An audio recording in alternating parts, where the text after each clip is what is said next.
سیدنا اسامہ بن زید رضی اللہ تعالی عنہ نبی کائنات صلی اللہ علیہ وسلم کے بہت ہی پیارے صحابی زید بن حارثہ، ایک ہے زید بن ثابت جنہوں نے قرآن جمع کیا تھا، ایک ہے زید بن حارثہ جو نبی صلی اللہ علیہ وسلم کے منہ بولے بیٹے تھے کسی زمانے میں، پھر اللہ نے اس سے منع کر دیا۔ آپ کو بہت پیار تھا ان سے۔ ان کا جو بیٹا وہ رسول اللہ کا محبوب کہلاتا تھا۔ آپ ایک ران پر حسن کو بیٹھاتے تھے تو دوسری ران پر اسامہ کو بیٹھاتے تھے، سیدنا اسامہ رضی اللہ تعالی عنہ۔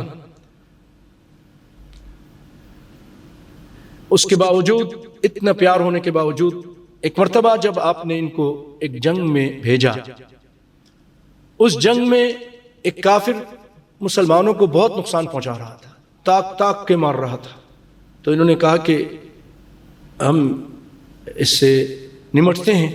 انہوں نے اور ایک انصاری صحابی نے اس کا تعاقب کیا اور اس کے قریب پہنچ گئے۔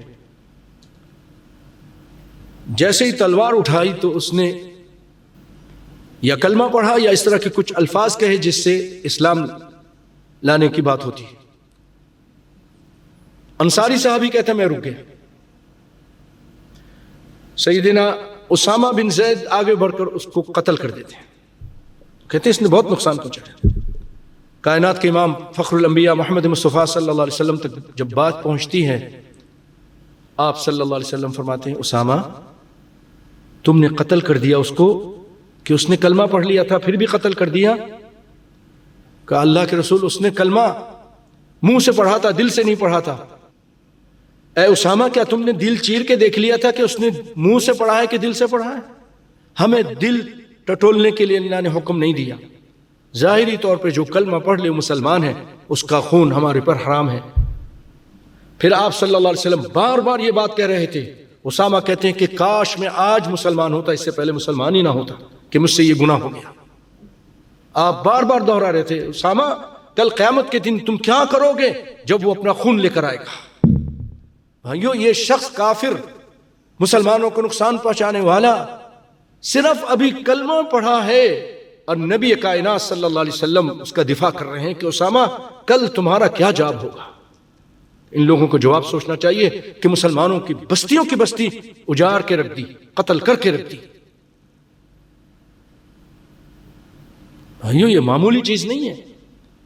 وَمَنْ يَقْتُلْ مُؤْمِنًا مُتَعَمِّدًا فَجَزَاؤُهُ جَهَنَّمُ خَالِدًا فِيهَا وَغَضِبَ اللَّهُ عَلَيْهِ وَلَعَنَهُ وَأَعَدَّ لَهُ عَذَابًا عَظِيمًا۔ جو کسی مومن کو قتل کرتا ہے جان بوجھ کر، مسلمان کو، وَمَنْ يَقْتُلْ مُؤْمِنًا مُتَعَمِّدًا فَجَزَاؤُهُ جَهَنَّمُ، اس کا ٹھکانہ جہنم، اس کا بدلہ جہنم ہے، جہنم میں جائے گا، خالداً فیہا، اس میں ہمیشہ رہے گا، ہمیشہ رہے گا۔ خالداً کہہ رہے اللہ تعالیٰ۔ وغضب اللہ، اللہ کا غضب بھی اس پر، ولعنہ، اس کی لعنت بھی اس کے اوپر۔ مسلمان کو قتل کرتے ہو، لعنت اس کے اوپر۔ وعد له عذابا عظیما، اس کے اللہ تعالیٰ نے اس کے لیے بہت عظیم عذاب تیار کیا ہے۔ بھائیو بہت نازک مسئلہ ہے، جنت اور جہنم کا مسئلہ ہے۔